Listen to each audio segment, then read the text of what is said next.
Hi friends, it is still Thursday, March 23rd. This is actually my third video coming out today, and I want to dedicate this video to Kay from KK Finds because she was my inspiration for today's video. And I just want to kind of give you an idea of a system for sourcing. And this is the system that I follow when I go sourcing. Okay, so before you go sourcing, create a budget. It's really important to do that instead of just going and buying things and spending all of your money. So set a budget. And the first thing I suggest you do before you even do all that is decide how many days a week that you're going to go sourcing. I would suggest that you only go 2 days. Again, this is just suggestions. This is the exact budget that I follow and how I source. I source 2 days a week. Sometimes I might pop in, but I really stick to my weekly budget. So even if you go 5 days a week, stick to your weekly budget. So I would suggest at the beginning of the month, based on where your sales are, after you've paid all your bills and paid for all the things you're responsible, create a budget for your sourcing and your packaging and all those things. And what I do is I create a weekly budget, and I usually do not spend more than $100 a week. So you can create a budget, especially if you're like a student, you 30, $50 a week. If you make a little bit more money, $100 to $200 a week. And if you go twice a week, spend $50 one time, $50 the second time, and try not to go outside of your budget and try to stick with it. If you go out of town, save up and create a budget, because when I travel, I try to take several $100s with me so that I have the opportunity of visiting different places. I actually plan where I'm going to source based on where I'm going.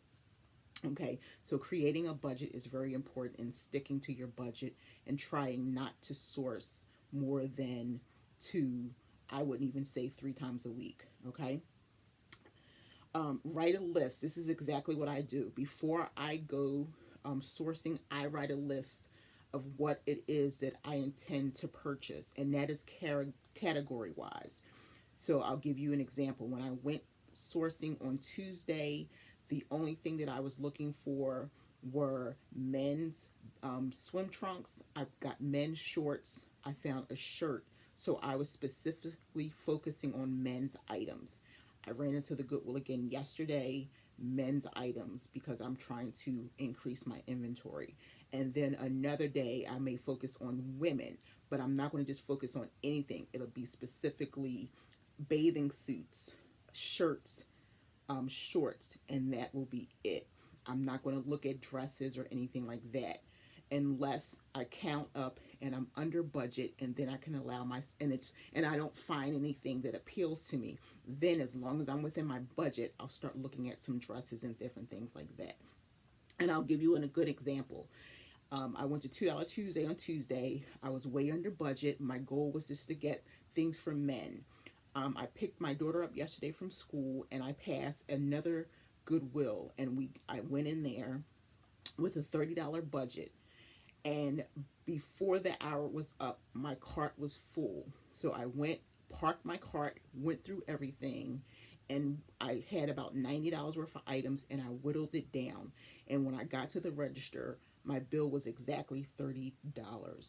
And I stuck to that budget, and I walked away very happy. And just selling one item will take care of that. Okay. So that's just to give you an example that I really stick to it, because I know what my budget is for the week and I don't want to go over it. Okay. So definitely write a list. If you're at work, I'm a big list person. I will pick up the smallest scrap of paper, a napkin. When I used to work, I would have Post-its. By the end of the day, I would have a bunch of Post-its in my pocket. If I don't write it down, and this even applies to grocery store, it's hard for me to focus on what I need, because then I'll go in and grab everything and come out and not get the most important things that I needed. So if you write down, you'll stay consistent. You go in and it's so many things that you see, but do you need everything? So focus on what it is that you need for your store to be successful with the upcoming months. Do you need to go in and get sandals and shoes this week? Do you need shorts and tank tops this week? So if you create a list of things to buy in the categories, then you'll be more successful, especially when you bring home the items instead of just buying everything that you put your eyes on. Shop on sale days is very important. I always talk about $2 Tuesdays, but I also try to pick the color of the week. Here, the color of the week on Monday at our Goodwills is 99 cents. On the other days is 50% off. So I do tend to look for color of the week. If you shop at the Goodwill outlet, which is also known as the bins, figure out how many pounds of clothes you want to buy. I think for 50 pounds of clothes, I'm not really sure. It's like $1.19 is what my bins, and I usually don't spend more than $60 every few weeks when I go. Okay, so shop, really smartly at the bins and try to only shop at on sale days, okay? And then if you want to stay in your budget, think about what you really want to buy. Okay, this is really important. You want to get the bang for your buck. Okay, so if you go in and you have a $30 budget and you decide that you want to just focus on shorts or jeans or tops or dresses, okay, get the items that are going to give you the greatest bang for your buck. So you have $30 and you may only find 6 items, but those items can sell for really high compared to 20 items that will sell for low. So really think about how you want to spread your money. Like you'll go in and you think, okay, these items are only $3 or whatever, but how much can you get for that item? Not to put any items down because I believe anything will sell, but if you want to make some money and you have an Anthropologie top that they may be charging you $6 for, whereas you may find a Forever 21 top that's $1 and you buy 20 Forever 21, is that going to roll around and bring you the money that you're interested in getting? So really think about how far your money can stretch or how much money you're going to get on the other side. And I'll give you an example. When I went to $2 Tuesday, I did find a Trina Turk bathing suit. I originally found the top, and then as I was going through the rest of the bathing suits, I found the bottoms. I've never sold her before, but I knew that her items were worth a little bit of money. And it's very nice, in great condition. And when I did comps, it came up $158. And I started off with like $55. I mean, I'm just not going to get crazy about it. $55. And I actually end up accepting an offer for $40. And it only cost me $4 for the bathing suit. And it sold within 5 minutes of me listing it. So that was a wonderful thing. I could have priced higher, but I was happy with what I got. So that's just to give you an example. So it was $4 and I made $36. This is in Poshmark.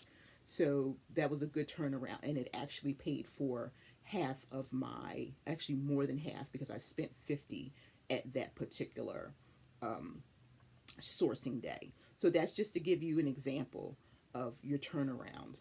And so that is that. And then remember, the purpose of sourcing is to buy items that you can resell. Okay.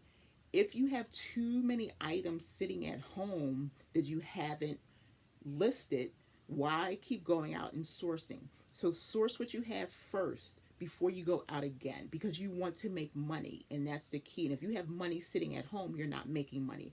And remember to resource older items, take new pictures, and relist. Hopefully you got something out of this.